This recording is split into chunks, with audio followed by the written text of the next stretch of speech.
Perspectiva, um programa do Observatório do Terceiro Setor, sempre explorando os horizontes da realidade brasileira. Bom dia, eu sou Joel Scala e começa agora o Perspectiva, um programa do Observatório do Terceiro Setor. Nós estamos há 5 meses das eleições e vivemos um cenário de turbulência e polarização, com ataques constantes ao Poder Judiciário. Crise econômica, desemprego, que deveriam estar em pauta no debate público, são substituídos por assuntos como o funcionamento das urnas eletrônicas. Hoje vamos falar sobre eleições e a realidade brasileira. Participam do programa Rodrigo Gonçalves, filósofo e doutorando em psicologia clínica pela Universidade de São Paulo. A Jaqueline Quarezemin, que é historiadora, mestre em sociologia, pesquisadora e consultora em políticas públicas. A co-apresentação do programa é de Frank Valverde, que também trará os destaques do site do Observatório do Terceiro Setor. Você vai conferir as notícias do mundo com a repórter Leda Letra, direto de Lisboa, em Portugal. Bom dia, Franklin. Bom dia, Joel, bom dia, Rodrigo, bom dia, Jaqueline, e bom dia a você também que está em sintonia aqui com Perspectiva na Rádio Brasil Atual. Franklin, segundo a sua visão, qual é o destaque da semana? Olha, Joel, o destaque da semana, né, é sobre os combustíveis, né? Essa é uma coisa que está afetando todo mundo e o bolso de todos e todas brasileiros e brasileiras, né? O combustível está subindo de preço, uma coisa absurda. O presidente da República troca o ministro das Minas e Energias, troca o presidente da Petrobras, mas não troca o principal, né? Onde está todos os problemas econômicos e que afeta diretamente na questão do combustível, que é o Ministério da Economia, tá? Ironicamente, né, o apelido do ministro da Economia, Paulo Guedes, é o posto Ipiranga, né? Mas parece que ele não está muito bem afinado com a política dos combustíveis. E os combustíveis subindo, né? Oi. Sabe por quê? Porque está faltando gasolina no posto Ipiranga, ela está muito cara. Gasolina, etanol e acho que até também o diesel, está faltando tudo lá, né? E a inflação, Joel, essa parece que voltou o monstro da inflação, né, que a gente lembrava, conviveu 30 anos atrás, né, aquela situação absurda, né? Voltou, né? Tudo, o Brasil está regredindo em tudo, até nisso, né? Regrediu, né? Por exemplo, a economia hoje está em 12% a inflação, né? Nós temos a inflação a 12%, coisa que era comum 30 anos atrás já. Até isso nós voltamos, né? Só as coisas ruins, as coisas boas a gente não voltou, né? Muito bem, deixa eu cumprimentar os nossos convidados. Bom dia, Rodrigo, seja muito bem-vindo ao nosso programa. Bom dia, Joel, bom dia, Franklin, Jaqueline, agradeço novamente o convite e poder participar dessa conversa aqui hoje com vocês. Jaqueline, seja muito bem-vindo ao nosso programa, bom dia. Agradeço o convite também e espero contribuir com esse debate tão complexo. Pesquisas divulgadas na última semana indicam que o ex-presidente Luiz Inácio Lula da Silva continua liderando as intenções de voto, seguido pelo presidente Jair Bolsonaro. Rodrigo, como nós chegamos a essa polarização entre Lula e Bolsonaro? João, acho que são alguns pontos, né, que são necessários pensarmos conjuntamente para entendermos como chegamos nesse cenário. Eu acho que o primeiro deles diz respeito a uma inabilidade, né, de qualquer tipo de campo progressivo, progressista, de tentar fazer diferente em relação a todos os excessos do Bolsonaro. Ou então, chegamos aqui da forma como, né, hoje temos esse cenário político, justamente porque houveram muitas apostas de que seria melhor enfrentar o Bolsonaro nas eleições, porque de fato tentar sustentar por uma via de tentar encampar essa disputa, né, nas ruas, de tentar de fato colocar isso em termos legais. Então a gente tem uma série de fatores que de fato compõem, acho que o momento, né, e a conjuntura atual. Então não só essa anuência de alguns setores econômicos em relação às posturas do Bolsonaro são cruciais, a postura, né, também do STJ em relação a esse tipo de, né, excesso e a falta de tentar fazer alguma coisa diferente com isso, e acho que um enfraquecimento do próprio campo progressista de tentar fazer diferente, de tentar subestimar, na verdade, né, o Bolsonaro. Acho que é muito usual a gente escutar análises e mais análises falando do Bolsonaro como um acidente histórico, poxa, o que aconteceu? Quando, na verdade, o que temos aí é um caos programado, né? Mas a gente tem aí uma arquitetura de um projeto muito claro, né, que encampa uma narrativa muito antiga. Mas, sem dúvida. Agora, as pessoas não foram para as ruas nos últimos anos devido à pandemia também, né? Acho que isso brecou muita gente de se mobilizar e ir para as ruas pedir a saída do atual governo, não? Por certo, acho que a pandemia, nesse sentido, favorece, mas o enfraquecimento institucional programado do Bolsonaro, ele poderia ter sido combatido por outras formas, e isso não se deu. Eu acho que isso diz muito dos interesses, né, de uma camada ou de uma parcela da população para que a coisa continuasse da forma como a gente hoje está olhando para esse cenário. Agora eu quero ouvir a opinião da Jaqueline. O Rodrigo colocou que o campo progressista está agindo com paradigmas que deveriam ser substituídos, né, no momento. Vivemos numa pandemia, ficamos 2 anos no isolamento social, crise econômica, desemprego, aumento da desigualdade. Eu quero a tua visão sobre esse cenário, Jaqueline. Concordo um pouco com o que diz Rodrigo, mas desde 2013, onde houve grandes mobilizações, não é? Inclusive posteriormente para o impeachment da Dilma, os movimentos no campo democrático, eles... E isso não foi só no Brasil, né?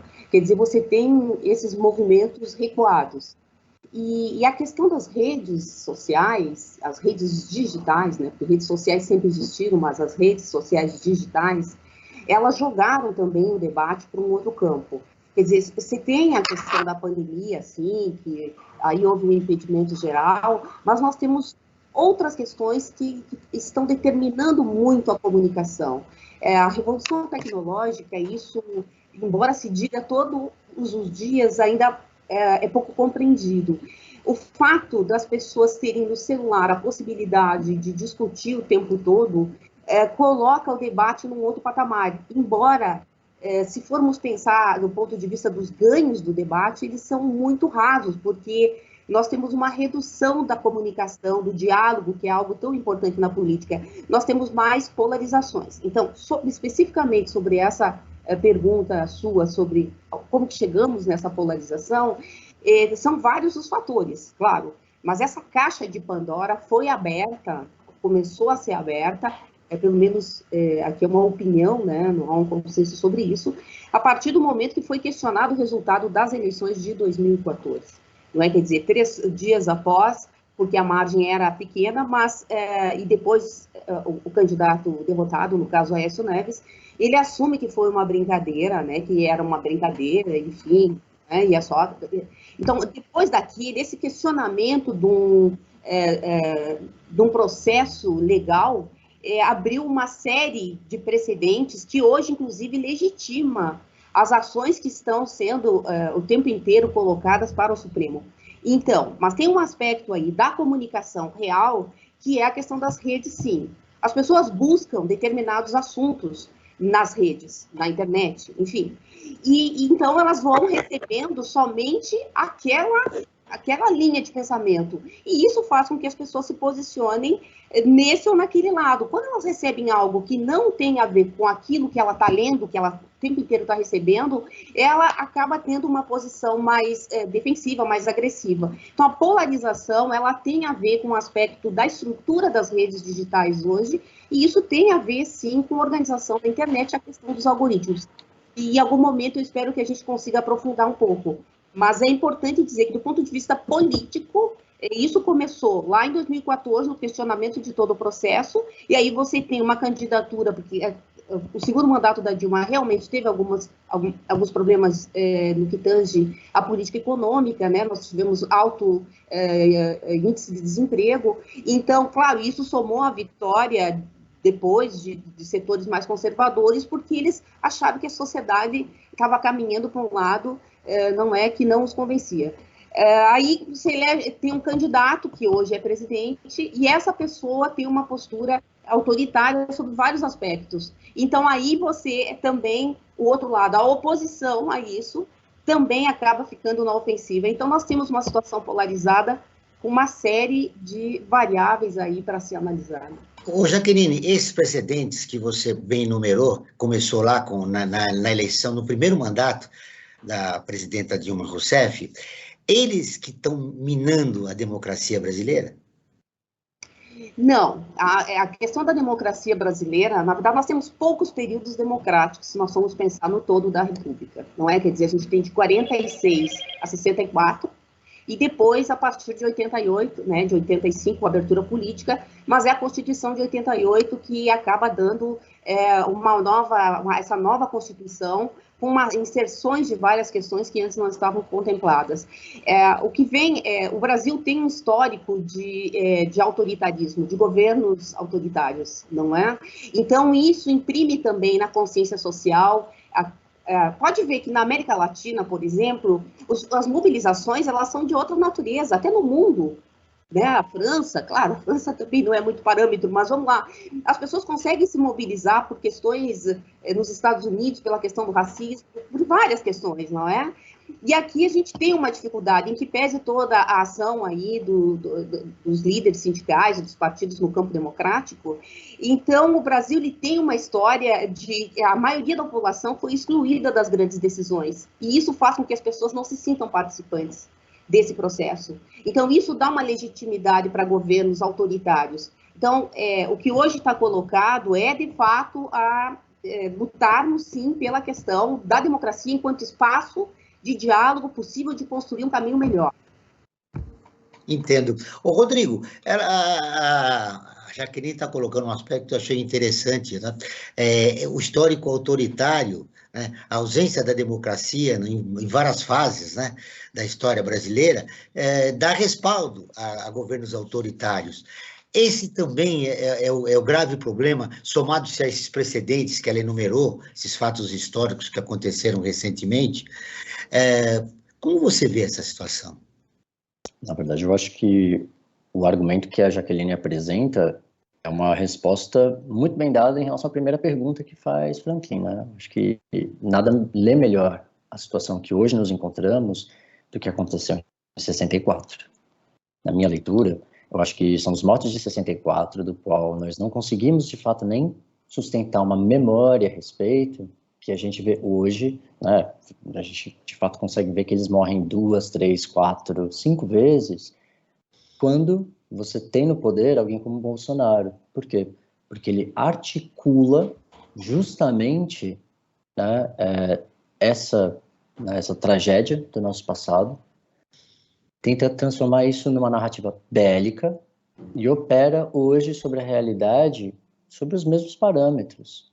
Então, acho que assim, o argumento que Jaqueline nos traz, ele é crucial para pensar hoje o nosso cenário. E daí, penso que as ferramentas, né, virtuais são meios, mas o que de fato está no fundo, né, e é o nosso grande passe, não pensamos alternativas para simbolizar de uma outra forma o que ficou para trás. Então, a gente ainda não se recuperou desse trauma histórico. Sim. E é aí que é o nosso problema. Sim. Então, essa é a melhor resposta, na minha, né, opinião, para ler como que hoje estamos onde estamos. Franklin, eu queria te ouvir a respeito. Foi citado pelo Rodrigo as narrativas que tentam impor, né, a respeito da cobertura da realidade brasileira. O papel da grande imprensa nesse contexto. Olha, eu acho que a grande imprensa, na verdade, ela tem um papel meio dúbio, né? Ao mesmo tempo que muitas vezes ela combate o Bolsonaro, dizendo que ele é um atraso para o país em determinados aspectos, quando chega na questão econômica, por exemplo, ele fecha totalmente com a política do governo, né? Uma política extremamente elitista que concentra no topo da pirâmide, ainda mais do que já está, eles apoiam esse tipo de política e não muda muda nada. Agora, e o resto da pirâmide, toda ela tendo que sustentar essa meia dúzia que quer comandar o país economicamente, e que comanda efetivamente o país economicamente, né, cada vez mais concentrando nessa pequena faixa da população os principais lucros e rendimentos e a geração de riqueza do país, né? E não muda, porque a mudança do país tem que ser muito mais efetiva em tudo, né? Acho que não só na questão política, que o próprio Bolsonaro quer jogar o país lá para trás. No primeiro comentário que fiz, a gente está voltando tudo, é como se o Brasil tivesse engatado a marcha ré, a gente está voltando na história, como se tivesse entrado num túnel do tempo, né? E no aspecto, digamos, nos piores aspectos, né? Nos piores aspectos que o Brasil teve lá para trás, ele volta, ele quer a volta dos regimes de exceção, e que isso a sociedade, de uma certa forma, né, a estrutura ainda tenta lutar, principalmente o Poder Judiciário, né, com todos os problemas que ele possa ter, ainda ele tenta, de uma certa forma, segurar o Brasil num campo democrático, mas no resto está indo para trás mesmo, né? A questão da economia, por exemplo, nós estamos voltando com a inflação, e a própria mídia, a grande mídia, ela noticia, mas ela não aponta o principal problema. O principal problema está na política econômica do país, tá? Nisso ela não aprofunda, né? É sempre as mesmas pessoas falando as mesmas coisas, como se tivesse um ente acima de todo mundo que não se tem o que fazer, quando na verdade não é. Se tivesse uma política econômica consequente, o Brasil estaria numa outra situação, e inclusive eu acho que isso estaria refletindo diretamente na questão política, que as pessoas estariam discutindo muito mais a política, porque uma parte da vida delas estaria mais ou menos resolvida, e hoje as pessoas lutam pela sobrevivência. Franklin, já que ele levantou um aspecto que eu considero muito importante, nós estamos num debate raso. Como o campo progressista, Jaqueline, pode sair, já que ele está refém dessa situação? Eu penso que tem os temas que vêm polemizando e tendem a polemizar quando a eleição tomar mais corpo, ou seja, após a homologação das candidaturas. Está algum problema de som? Não, deu um eco, mas pode continuar, por favor. Ah, desculpa. Mas, enfim, o que acontece? Após a homologação das candidaturas e que o cenário fica mais definido e aí nós teremos mais elementos, mas os temas que até então vêm polemizando, que são temas que envolvem questões morais, questões que a sociedade tem que pautar, e isso aí também deve ser pautado pela grande imprensa, não é? O que acontece? No período eleitoral... O que está fazendo atualmente, né? Estamos discutindo urnas eletrônicas, quando temos 15 milhões de vagas que saíram do mercado de trabalho, por exemplo, desemprego, né? E não vemos ninguém falando a respeito de como mas isso tem que ser discutido em meios de comunicação de massa, não é? Que atinjam a maioria da população, porque nós sabemos que a internet tem uma infinidade de programas, de projetos hoje, e as pessoas acabam segmentando. Então, quem que consegue atingir a maioria da população? É a televisão ainda. Isso é um fato. Então, a televisão ela tem um papel importante ainda no que tange a pautar essas questões, e pautar de forma séria, não como entretenimento, que fica um pedacinho de algum programa na TV. Não, tem que discutir, porque essas questões elas vão ser colocadas no debate. E aí, o que eu colocaria aí para o campo democrático, na verdade, eu penso que a pesquisa ela acaba ocupando um espaço muito grande nos anos eleitorais. Ela vira a vedete e fica tudo em torno da pesquisa. A pesquisa é uma ferramenta do marketing, no caso aí do marketing político, mas ela é uma ferramenta do marketing. E as pesquisas de intenção de voto, a maioria delas quantitativas, elas mostram sim um cenário, mas com certeza os candidatos e os partidos, eles têm outras pesquisas que são qualitativas, que vão trabalhar aspectos mais subjetivos, que conseguem dar uma informação mais consistente para direcionar a campanha. Então, de posse dessa informação de pesquisas qualitativas, é que os partidos, principalmente no campo democrático, têm que pautar o debate, porque, do contrário, fica somente a questão da pesquisa como se fosse a principal. Não tem questões sérias que estão ocorrendo. Tem pessoas passando fome de verdade, não é? Tem pessoas que não têm como se deslocar. não é? Tem pessoas que estão completamente endividadas. Saiu ontem um dado, ontem ou sábado, não tenho certeza, domingo ou sábado, de que a maioria das pessoas, em torno de 40% dos brasileiros, estavam atrasados nas suas contas de luz por causa de, trocando isso por comida, para comprar comida. Então, essas questões, elas são reais. Isso tem que ser discutido. Isso tem que ser, aí concordo... Não vamos ser discutido, que não vem sendo discutido. Não vem sendo. Disso, Jaqueline. O primeiro comício feito pelos dois candidatos, pelo Lula e pelo Bolsonaro, não tiveram a resposta que eles imaginavam, né? Pouca gente foram... Tem colocado essa pauta, sim. E aí eu vou dizer, porque o próprio dia de lançamento da candidatura, naquele sábado, fica, embora em linhas muito amplas, fica muito claro, e esse é um discurso do Lula, especificamente. É da esquerda, mas é um discurso do Lula. Agora, o Bolsonaro, ele sabe que está com uma série de problemas, né? Quer dizer, o que define o voto do eleitor? Vamos falar assim de uma forma simplificada, até para tentar avançar um pouco. O eleitor, ele tem lá seus critérios, né? Então, uma ou duas questões vão definir o voto. A questão da inflação, a questão de que ele não está conseguindo acessar as coisas que necessita, isso é muito determinante. Então, esses aspectos já colocam um campo de oposição muito grande ao Bolsonaro.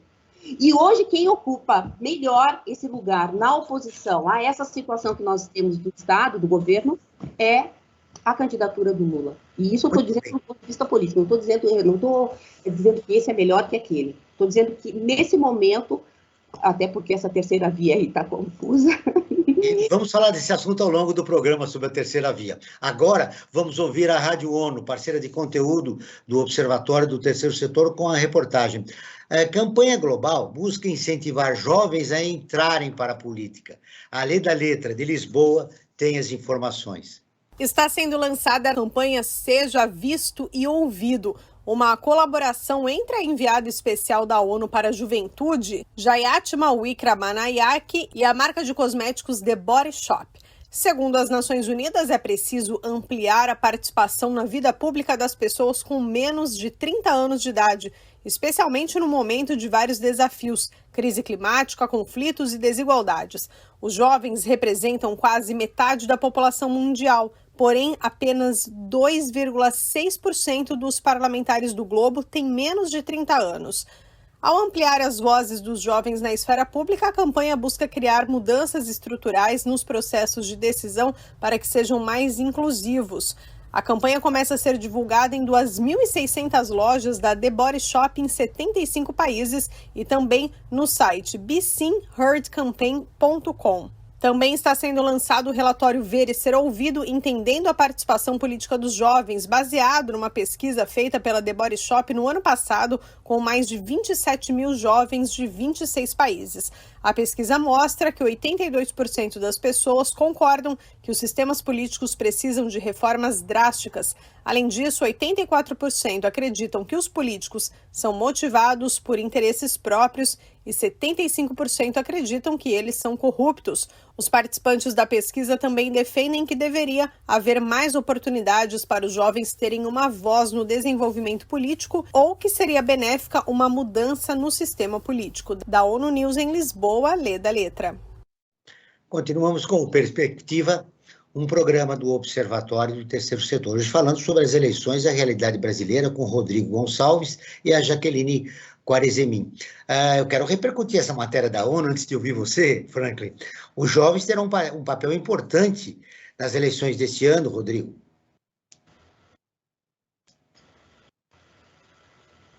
Os jovens certamente terão um papel crucial. E eu acho que esses dados eles são expressivos até em algo que conversávamos anteriormente, né? O quão díspare da vida, né, das pessoas está a política, né? E até um ponto que o Franklin traz bem, né? A gente acaba aqui discutindo politicismo, politicagem, mas política mesmo, né? O que de fato transforma, mobiliza as pessoas. Na realidade, parece que está muito ao largo. A gente não está discutindo questões econômicas, né, que de fato impactam a vida das pessoas, inflação, passa longe de ser discutido, as pessoas estão com fome, nada disso participa. E eu acho que escutar os jovens quando eles dizem, né, que tem uma ciência de que, né, políticos agem por interesse próprio e que são corruptos, eu acho que diz muito de uma descrença, né, na forma como hoje está configurado o cenário de politicagem. Eu acho que justamente por uma falta de vivência política possível. E, de fato, né, sentir que tem uma possibilidade de transformação, uma possibilidade de fazer diferente. Eu acho que daí a gente pode olhar para o nosso cenário local e ver que, sim, né, tem um fracasso histórico, trágico, do que a gente pode pensar do campo progressista, né, de pensar do que quer dizer, seja lá o que for, uma esquerda, de tentar fazer alguma coisa diferente em relação a isso. Então, eu acho que aí passa, sim, grande parte do nosso problema de não conseguir escutar o que os jovens estão aí dizendo. E que, por um outro lado, a gente está perdendo, né, de vista, né, quando a gente passa a cair no que é esse discurso de um caos programado, né, de cortinas de fumaça, de discutir uma série de outros temas que, de fato, não tocam na vida das pessoas, né, ao invés de poder olhar para o que, de fato, impacta. O preço da gasolina, né, como isso aumenta o preço de toda uma cadeia produtiva, como isso, de fato, encarece a vida das pessoas.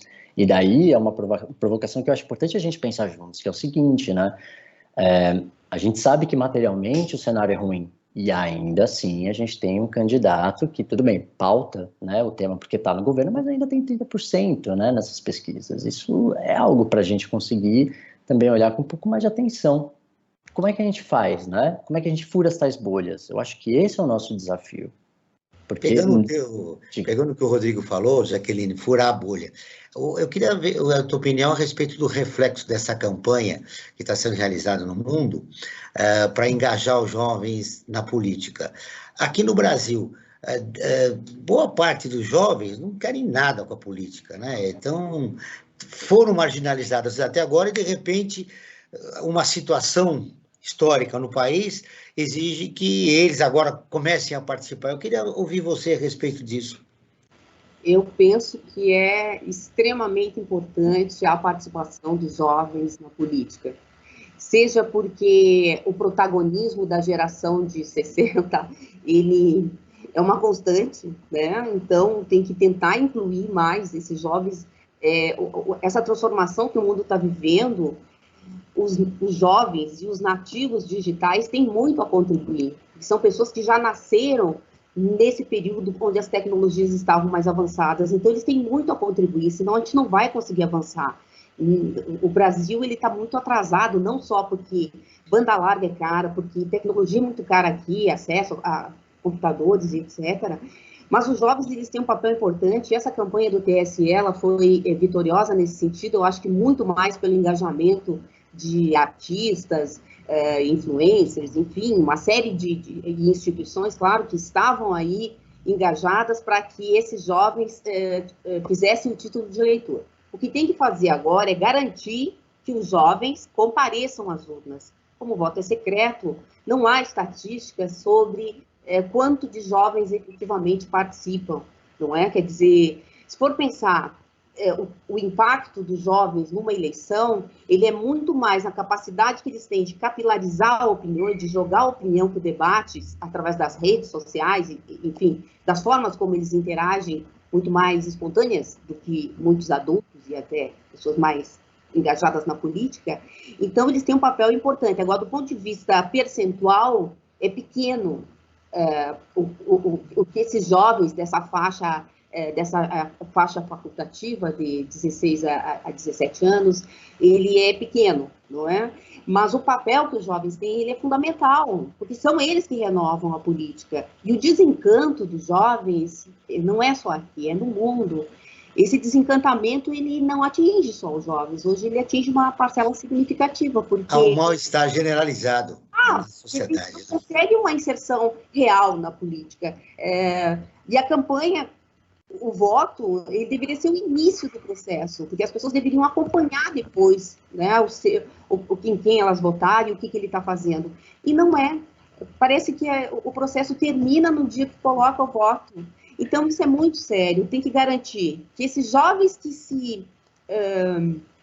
se cadastraram, né, para essa eleição compareçam às urnas e continuem depois articulando, né, participando e principalmente cobrando de quem eles votam. Eu acho que isso é renovar a política. Pode ser o início, né, da participação deles, um início ou um reinício, né? O Frank, a Jaqueline colocou um aspecto importante que eu quero repercutir com você, e já te passando que você tem enquetes, você tem informações, você tem muita coisa boa para falar, mas antes eu quero te ouvir. Ela disse que, olha, não é só simplesmente numericamente, mas a mobilização que esses jovens podem fazer nas mídias sociais, disseminando a importância de participar desta eleição, principalmente. É verdade, eu acho que hoje o mundo, né, passa, até para nós que somos de uma outra geração, né, o mundo passa hoje pelas redes sociais. Não, quem quiser viver os dias de hoje não pode negar isso. Aliás, ele tem que se inserir, né, nas redes sociais, né? As pessoas, tudo passa, o trabalho passa por elas, a informação, enfim, a instrução também, né, porque as escolas hoje estão incorporando as redes sociais, não só as redes sociais, mas os instrumentos da internet, né, da rede de computadores no dia a dia, e o jovem ele está extremamente sintonizado com isso. Por quê? Porque ele já nasceu nessa geração, né? Nós, Joel, somos da geração da TV, né? A gente, né, quando nós éramos garotos, tinha da TV. Acho que tanto a geração da Jaqueline como do Rodrigo pegaram esse finalzinho e o início dessa atual geração, que foi essa transição para as redes sociais, para os computadores, enfim. E acho que isso ele tem que estar sintonizado mesmo nisso. E, de uma certa forma, a gente até procura se sintonizar, né? Nós, o próprio observatório. Tanto que nós temos um instrumento que é nossas enquetes, né? A cada programa que nós apresentamos aqui na Rádio Brasil Atual, nós fazemos uma enquete, tá? Para o programa de hoje, enquete, eu gosto sempre de dizer, enquete não tem fundamento científico com uma pesquisa, né? Não tem embasamento científico com uma pesquisa, mas serve para ter a medida de como é que está a temperatura sobre determinado assunto. E nós perguntamos, né, para a enquete do programa de hoje, você considera o voto um ato importante? E olha, dá esperança, Joel, porque o resultado foi 95% das pessoas que se manifestaram disseram que sim, que o voto é importantíssimo para, né, mudar e construir essa democracia que todos nós queremos, né? Então eu vejo com bastante otimismo, né, esse resultado. Claro, se fosse uma pesquisa, possivelmente esse número reduziria, mas mostra que, pelo menos as pessoas que estão atentas a essas questões, veem com grande importância o voto como um instrumento de participação, de transformação social. E, Joel, aproveitando que você passou a bola para mim, eu queria fazer uma pergunta, tanto para o Rodrigo como para a Jaqueline.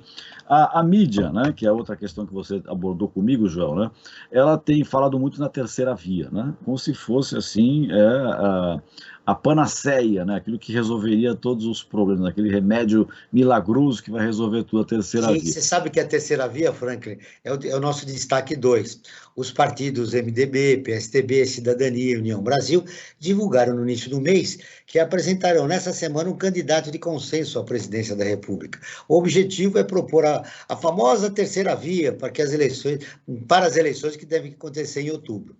Então, é o pessoal do traço e do 1%, né, que está querendo se reunir, né, esses partidos que você colocou, o PSDB, o MDB, o Cidadania, né, que era antigo, PCB lá para trás, que foi mudando e virou Cidadania, né, não vamos entrar nesse tema aí. Mas, enfim, é o pessoal do traço e do 1, 2, 3%, né. O chamado terceira via, que está um pouco mais avançado, que não quer conversa com ninguém, é o Ciro Gomes, que não chega aí a 6, 7, 8, 9%, dependendo da pesquisa, chega a 9 e pouco por cento, né? Enfim, dependendo do momento que se está pesquisando. Agora, a questão que eu quero colocar, tanto para o Rodrigo como para a Jaqueline, é o seguinte: de uma certa forma, esse pessoal que não deslancha, né, da terceira via, a terceira via, na verdade, não está com o Lula na figura do seu vice-presidente, que é o Alckmin. Então, acho que, de uma certa forma, o que seria a terceira via, que o próprio Alckmin, né, já colocou, ele disputou eleições, né, foi para o segundo turno, enfim, como uma terceira via, até porque o outro lado nem tinha candidato, né, ou tinha candidato, mas não se colocava com tanta densidade eleitoral como o Bolsonaro, né? Então, a terceira via não está com Lula, né, ou essa parte da terceira via não esvazia essa proposta de querer se formar uma terceira via nos dias de hoje? Vamos começar pelo Rodrigo. Bem, na minha análise, na verdade, eu acho que esse é o grande desafio, porque a gente está lidando com um Alckmin que vem de uma trajetória política que não diz de muitas vitórias, muito pelo contrário, né? Alguém que consolidou derrotas atrás de derrotas, né? É praticamente convidado a se retirar do próprio partido, né? Para daí, né, finalmente ver algum tipo de horizonte para a sua própria vida política. Se esse Alckmin, de fato, ele articula, né, com um campo mais progressivo, eu diria que não, muito pelo contrário. Eu acho que é um Alckmin muito difícil de engolir. É o Alckmin das merendas, né, pensando aqui no estado de São Paulo, é um Alckmin complicado. Se ele, de fato, vai ajudar a balançar, né, na verdade, essa camada que está aí apostando no Ciro, né, ou, né, nesse 1% traço, né, de outros candidatos a migrarem para o Lula, é uma aposta que me parece, né, que é a que o PT vem fazendo. Se isso vai se traduzir numericamente, eu não tenho lá tanta certeza. E daí eu acho que, né, sei que é complicado ressuscitar defunto, mas assim, Sérgio Moro, né, tinha aí números expressivos né, de terceira via, né, de uma tentativa de encampar aí um percentual, e eu acho que aí que entra, né, esse nem, né, nem Bolsonaro, nem Lula, vem justamente dizendo disso, né, que são ciristas por um lado, mas esses viúvos do que, né, seria o Sérgio Moro, tentando localizar para onde que eles vão, né, e eu acho que certamente tanto a campanha, né, do Bolsonaro quanto a do Lula vai tentar fazer o que for para, né, encantar essa parcela para o seu lado. Se o Alckmin cai bem para o Lula, eu arrisco dizer, né, ou para o eleitorado, né, petista, mais progressista, eu diria que não necessariamente. Né, eu acho que o campo progressista vai votar no Lula justamente pelo risco, né, que eles entendem que a democracia se vê em sustentar um Bolsonaro para o segundo mandato, chancelando todos os absurdos que ele já veio cometendo até então. Então, eu acho que para o campo progressista vai no Lula, mas vai pelo Lula, não necessariamente pelo Alckmin. O que me parece ser um pouco mais delicado, né, vindo um segundo turno, forçado por uma terceira via, onde o Bolsonaro, então, sim, tem chances de arquitetar, né, uma possibilidade dele ficar, porque o Bolsonaro passar democraticamente, né, a faixa é algo que também a gente tem que olhar para o nosso horizonte. Tranquilamente não vai ser, né, se ele perder, né, nessas eleições. Então, acho que é algo também para a gente considerar. E eu acho que, em termos de campanha de marketing, o Bolsonaro tem, sim, mais chances de tentar atrair, né, esse percentual aí para o lado dele do que necessariamente para o lado do Lula. Né? Eu acho que tem mais indicações para o centro-direita que vão para esse lado conservador do que necessariamente para o campo mais progressista. E o pessoal do voto em branco, né? E o pessoal do voto em branco, né, Joel? Porque fala do pessoal que está na... Eu ia falar do voto em branco, e o seguinte, na campanha da eleição do Bolsonaro, a direita optou pela extrema-direita. Nessa eleição, você está dizendo que o Alckmin não tem aquela intensidade que se imagina, mas foi uma jogada interessante do Lula atrair o Alckmin. Como a direita vai ficar nesse momento de crise do país, sabendo que a escolha dela 4 anos atrás não foi aquilo que o Brasil precisava e não teve os resultados esperados, né? Esse que é a grande questão. Para onde vai? O que a direita vai fazer agora, né? Mas eu quero ouvir a Jaqueline a respeito da pergunta do Franklin e depois a gente continua com esse assunto. Então, sobre a terceira via, eu penso que todos os candidatos eles são confusos, né? Eles são confusos. O próprio Dória, que tinha um potencial em razão da prática que ele teve, da política que está brigando internamente com o seu partido, né? Mas a questão das vacinas em São Paulo, que foi um estado assim que avançou bastante, etc., isso seria um trunfo. Ocorre que ele tem um passado, né? A política, eu acho que é o lugar onde mais aquele ditado que que a vingança é um prato que se come frio, é o lugar onde mais funciona. Então, os atritos que ele teve no passado, inclusive atropelando o próprio Alckmin, e aí, isso é público, né, não sou eu que estou dizendo, quer dizer, agora esse grupo também, né, questionou a legitimidade das prévias, o que foi um problema, porque daí já envolveu o governador do Rio Grande do Sul, que também uma pessoa forte lá, estava bem avaliado, então é muita confusão. O fato do Alckmin ser vice do Lula, do meu ponto de vista, no contexto atual, é extremamente importante. Essa é a aliança do PT com o PSDB. Não é? Ele é importante porque o que está em jogo hoje, e a política é o campo do diálogo, é o campo da articulação, não é? O que está em jogo é muito maior do que, e aí, me perdoem os termos, mas de um certo purismo aí do que tem que fechar, porque, afinal, quem ganha uma eleição também tem que negociar com o Congresso, e o Congresso hoje é um Congresso conservador, não é? Então, essa questão de ficar só no campo da esquerda, ela teria uma limitação muito grande. Afora que tanto Alckmin quanto Lula são forjados na política, são duas pessoas de muita experiência. E ainda que tenha fatos né, que desabonem a política de um e de outro, juntos eles são muito fortes. São fortes do ponto de vista de gestão, de conhecimento da máquina. O Lula, particularmente, tem alguns aspectos inegáveis, desde a questão do carisma até o fato de que ele faz política de verdade. Ele não fica, não é? Ele vai e fala, a política é muito da retórica. E eu aqui, na verdade, quero fazer esse parênteses, inclusive, eu também ando desencantada com política, mas eu trabalho com pesquisa já há um tempo considerável, há mais de 20 anos eu trabalho com pesquisa de opinião política eleitoral.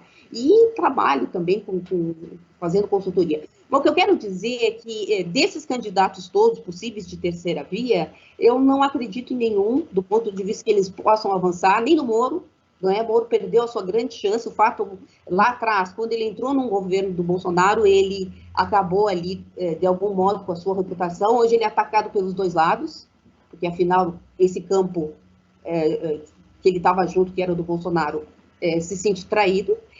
Mas tem um nome que é o da Simone Tebet, que o fato de ser mulher, infelizmente, isso passa invisível esse debate na política, é um absurdo, não é? Mas a Simone Tebet talvez seja o nome desses todos aí o melhor. Não só pela postura que ela teve durante a CPI da Covid, mas principalmente porque ela é uma pessoa que assumiu isso e ela está brigando internamente. Então, esse seria um nome que eu quero dizer de todos, o mais forte. Mesmo assim, hoje, com o que nós temos de pesquisa, porque sabemos que pesquisa é um retrato daquele momento, né? Que nós temos hoje, só uma hecatombe joga essa eleição para uma terceira via. Por enquanto, ela vai ser decidida com essas candidaturas postas. Nós temos um governo que é mal avaliado, que está com uma série de problemas econômicos que atingem diretamente a população, e a população de baixa renda numa situação muito grave, mas a população de média renda também, e nós temos uma oposição. Quem ocupa esse lugar hoje, que pode fazer oposição a essa situação atual, é a candidatura a candidatura do Lula com o Alckmin de vice. É o que temos. Nesse cenário, Jaqueline, você que é especialista, como você disse, há mais de 20 anos em pesquisa, ela pode ser decidida no primeiro turno? Eu penso que deve-se trabalhar para isso. Desculpa o que eu vou dizer agora, mas vencer no primeiro turno seria extremamente importante. Nós sabemos que não é assim, né? Que a banda toca, até porque o microfone está na mão do presidente. Ele continua inaugurando obras, etc. Isso é campanha, sim, só que não é visto como campanha. Enfim, tem uma série de coisas não ditas aí. Então, o microfone ainda está na mão do governo e ele dá isso. E a caneta, né? E a caneta para liberar verbas e etc. Então, tudo isso é muito dinâmico e tudo pode acontecer. A gente sabe Ou seja, o campo progressista precisa trabalhar ainda, né? Para que aconteça. Trabalhar muito, não pode subestimar o adversário, e a questão das redes é uma questão séria. Eles têm mais afinidade com as redes. E eles, que eu digo aqui, não vou colocar eles, nossa, isso aí é muito complicado, eu quero dizer, o campo que se articula em torno da candidatura do Bolsonaro já mostrou na eleição de 2018 a sua facilidade. E o outro campo, até por resistências de toda a natureza e questionamentos da própria internet, acaba não acessando essa ferramenta que é extrema... E não é uma ferramenta. Eu tenho visto as pessoas dizerem, não, a realidade aqui é uma, e na internet, não, é uma única realidade. Nós estamos... Agora, curto e grosso, Jaqueline, e você que lida com porcentagem, qual é a porcentagem de se ganhar no primeiro turno? Não, eu não vou falar isso, porque eu trabalho com pesquisa de verdade, eu cuido muito assim para não chutar. Eu penso que a chance de ganhar no primeiro turno vai depender muito dos fatos que vão ocorrer agora até a homologação das candidaturas. Muito bem, então É bem difícil. Você agiu como uma cientista, né? Você vai em cima de dados. Se fosse política, a gente diria que você ficou em cima do muro, mas como você é uma cientista, né? Você precisa pesquisar. Olha, nós temos 10 minutos de programa, viu? A gente correu muito rápido esse programa, essa conversa com vocês foi muito boa, Franklin.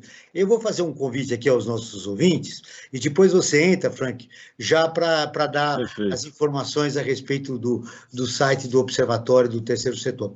Eu queria convidar você, ouvinte, se você quiser ficar informado sobre projetos, causas sociais e direitos humanos, siga o Observatório do Terceiro Setor nas redes sociais e acompanhe informações do Brasil e do mundo.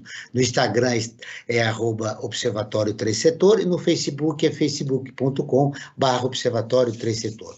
Os nossos programas de rádio estão disponíveis no canal do Observatório no YouTube. Lá também você encontra entrevistas e quadros de como você sabia...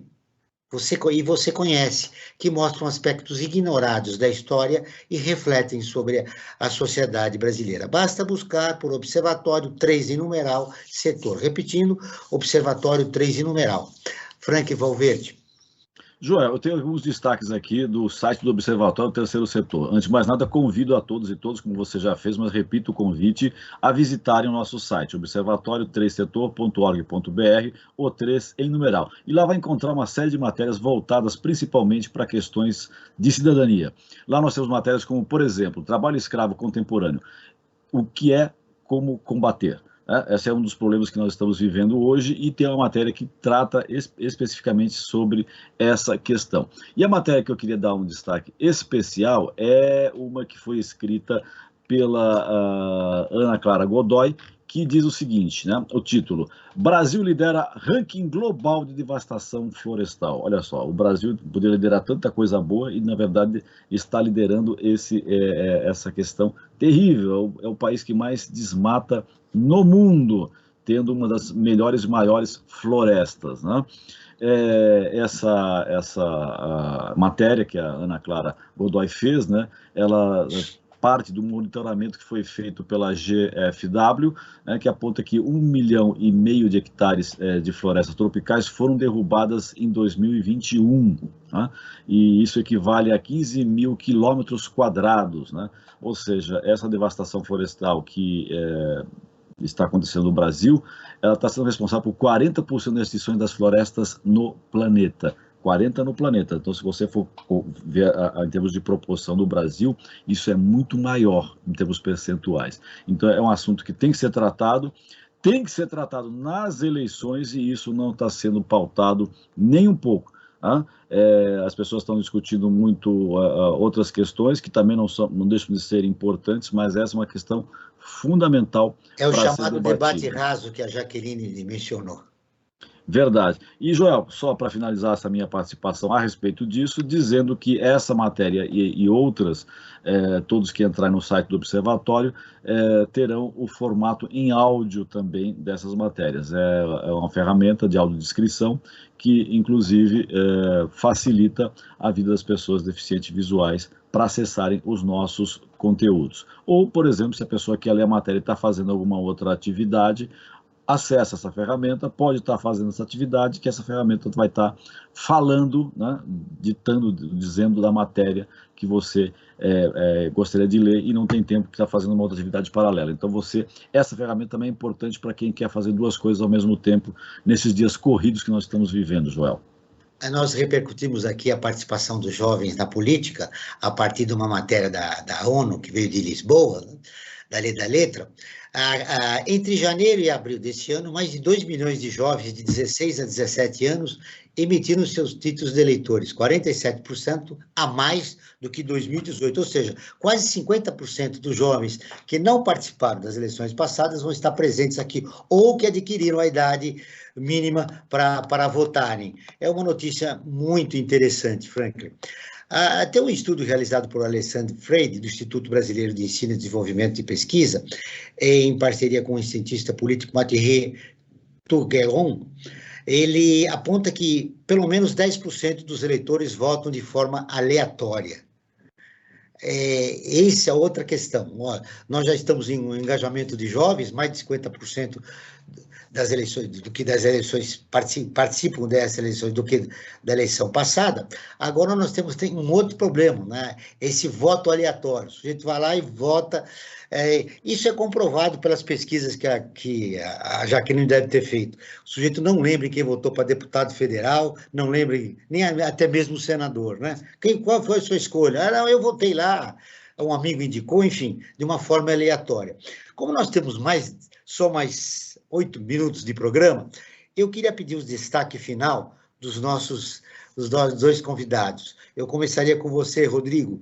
A partir desse voto aleatório, a partir da discussão sobre a eleição e a realidade brasileira, o que de mais importante você gostaria de deixar registrado no programa de hoje, que é importante os nossos ouvintes tomarem conhecimento? Bem, me parece que o mais importante, e diante desse dado que você traz do voto aleatório, que é o quanto ainda estamos desarticulados politicamente, né, diante do nosso próprio cenário, o quanto a vida política ainda não diz da realidade material das pessoas. E, em parte, o voto aleatório, ele traduz o desencantamento, ele traduz o cinismo, a descrença, de fato, de que alguma coisa pode ser transformada na vida das pessoas. Então, o que, né, eu acho importante marcar dessa nossa conversa complexa é como isso pode sim traduzir uma inabilidade de fato, participar da vida das pessoas em outros termos, e como isso é algo que a gente precisa encontrar maneiras de se oxigenar, revitalizar e transformar. A política precisa participar de outras maneiras que não só essa do voto, né? Política, de fato, é algo que tem que ser experimentado no dia a dia, cotidianamente das pessoas. Eu acho que, né, o campo progressista parece que perdeu muita mão do que isso quer dizer. Frank Valverde, seu destaque final. João, eu vou aqui dizer uma frase como destaque final, que já há muito tempo tem dito. Você pode não gostar de política, mas tenha certeza de uma coisa: quem vai te governar gosta, por isso comece a mudar de ideia. Jaqueline, o seu destaque final, o que de mais importante você gostaria de deixar registrado a respeito da sua participação e do tema do nosso programa, as eleições e a realidade brasileira?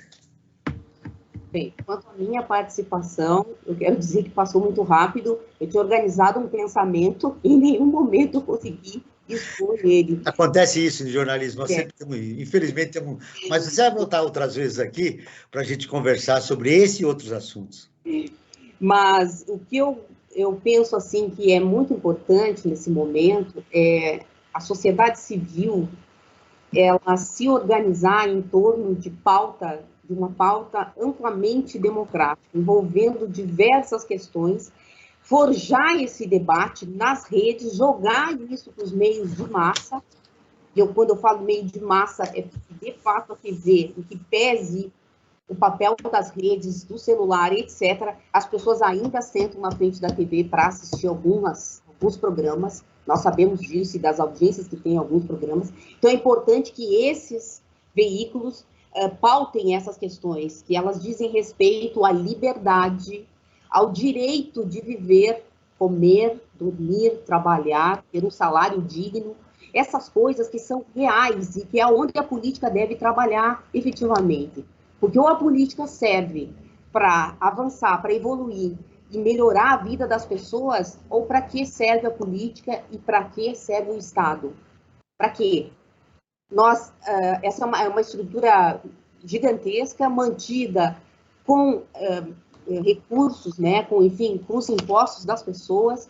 Então, as pessoas têm que, sim, incidir nesse processo.